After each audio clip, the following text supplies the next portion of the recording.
News Tamil கழுகு. அண்ணாமலை மௌனத்துக்கு பின்னணியில RSS இருக்கிறதா சொல்றாங்க. அண்ணாமலைக்கு RSS முழு ஆதரவு கொடுத்துட்டு இருக்கான்.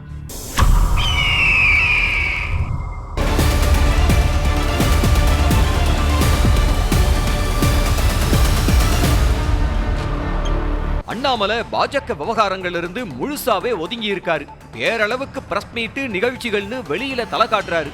பாஜகவோட டெல்லி தலைமையும் அண்ணாமலைக்கு பதவி கொடுக்கிற விவகாரத்துல பெருசா முடிவெடுக்கலையாம். கட்சியை விட்டு வெளியேறிடலாமாங்கிற ஆலோசனையில இருந்த அண்ணாமலைக்கு காத்திருங்கள், கதவுகள் திறக்கும் அப்படிங்கிற மெசேஜ RSS கொடுத்திருக்கான். பாஜகவுக்கு இப்போ வரைக்கும் JP நட்டா தான் தேசிய தலைவரா இருக்காரு. இவரை மாத்துறதுக்கு பாஜக தரப்புல பல பேரோட லிஸ்ட RSSக்கு அனுப்பியும் RSS இதுவரைக்கும் யாருக்கும் ஓகே சொல்லலையா. அதே போல RSS 3 பேரை பாஜக தேசிய தலைவர் பதவிக்கு பரிந்துரைக்க அத மோடியும் அமித்ஷாவும் நிராகரிச்சிட்டாங்களாம். எப்படியோ RSS கைதான் இதுல ஓங்கோங்கிறாங்க. அப்படி ஒரு தலைவர் பாஜகவுக்கு வந்தவுடன் அண்ணாமலைக்கு தகுதியான ஒரு பொறுப்பு கொடுக்கப்பட்டு முக்கியத்துவமும் கொடுக்கப்படும்னு RSS தரப்புல இருந்து அண்ணாமலைக்கு சொல்லியிருக்காங்களாம்.